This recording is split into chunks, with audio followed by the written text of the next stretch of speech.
तो यहाँ पे हमारा सवाल क्या बोल रहा है, अगर हमारे पास एक वेक्टर स्पेस है V as a basis of n vectors, ठीक है, n का वैल्यू हम 3 मान लेते हैं, 3, यानी हमारा जो वेक्टर स्पेस है वो है R⁻3 और उसमें n वेक्टर्स। अब बेसिस में जितने भी वेक्टर्स होते हैं सारे लीनियरली इंडिपेंडेंट होते हैं, राइट। तो हमारा जो बेसिस होगा हम मान लेते हैं, अगर R3 है तो हमारे बेसिस में 3 वेक्टर्स होंगे जो कि लीनियरली इंडिपेंडेंट होंगे। सो वो कौन कौन से वेक्टर्स होंगे, वो कौन कौन से वेक्टर्स होंगे जो लीनियरली इंडिपेंडेंट होंगे? दोज आर नथिंग बट 1 0 0, ठीक है, 0 1 0, और तीसरा क्या है 0 0 1।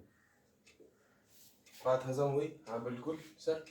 तो फिर यहाँ पे क्या बोले, if A basis has vector space basis of n vectors, यानी 3 वेक्टर्स, यानी b1 b2 b3, ये b1 हो गया, ये b2 हो गया, ये b3 हो गया, ठीक है, n का वैल्यू 3 है तो यहाँ तक आएगा सीधा सीधा।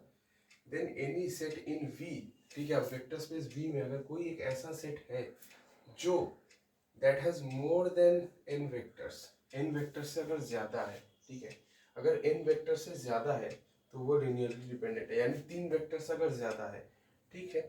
तो क्या हम ऐसे कर सकते हैं कि n वेक्टर से ज्यादा है तो वो लीनियरली डिपेंडेंट है, तो हम एक ऐसा बना लेते हैं जिसमें n वेक्टर से ज्यादा है, 4 वेक्टर से ज्यादा है। एक हम सेट मान लेते हैं, वेक्टर स्पेस का ही एक सेट है, जैसे मान लेते हैं हाँ, एक हम ऐसा सेट मान लेते हैं जिसमें मान लेते हैं कुछ ऐसा वेक्टर है 1 0 0, ठीक है, तो यहाँ पे एक है 0 2 0, ठीक है,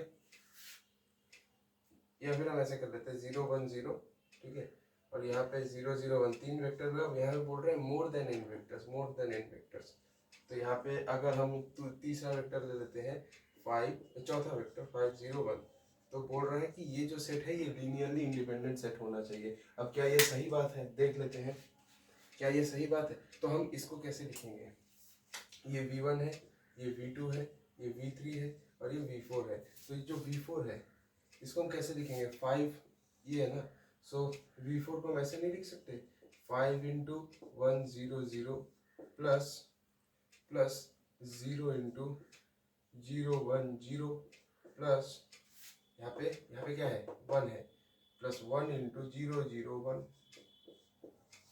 ऐसा अगर हम लिख दिए, अगर हम ऐसा लिख दिए तो क्या ये पॉसिबल है? तो क्या हम इन सबको ऐड करके V4 यानी ये वाला हम पहुंच सकते हैं? बिल्कुल पहुंच सकते हैं, तो आप देख ही सकते हैं। तो फिर हम क्या होगा, V4 is a linear combination of these 3 vectors. तो क्या ये सही बात है, इन वेक्टर्स इज लीनियरली डिपेंडेंट?